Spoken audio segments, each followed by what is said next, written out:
নবীর আরেক ভবিষ্যৎবাণী বাস্তবায়িত হওয়ারও সময় ঘনিয়ে এসেছে। সেটা হলো এই ভারতবর্ষে, এই গোটা ভারতবর্ষে একটা মহা লড়াই হবে। অনেকবার হয়েছে ভারতবর্ষে ঈমান আর কুফরির লড়াই, হক আর বাতিলের লড়াই। অনেক হাদিসের আভাস চূড়ান্ত আরেকটা লড়াই হবে। সেই লড়াইয়ের এক পক্ষে তারা থাকবে যারা ঈমানে বিশ্বাসী, আরেক পক্ষে তারা থাকবে যারা শিরককে বিশ্বাস করে। এক পক্ষে তারা থাকবে যারা তাওহীদপন্থী, আরেক পক্ষে তারা থাকবে যারা শিরকপন্থী। এক পক্ষে তারা থাকবে যারা ঈমানদার, আরেক পক্ষে তারা থাকবে যারা বেঈমান। এক পক্ষে তারা থাকবে যারা গরুর দুধ খায়, আরেক পক্ষে তারা থাকবে যারা গরুর মুত খায়।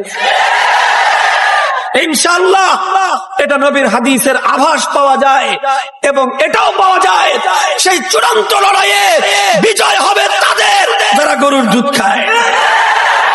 চূড়ান্ত সেই লড়াইয়ে বিজয়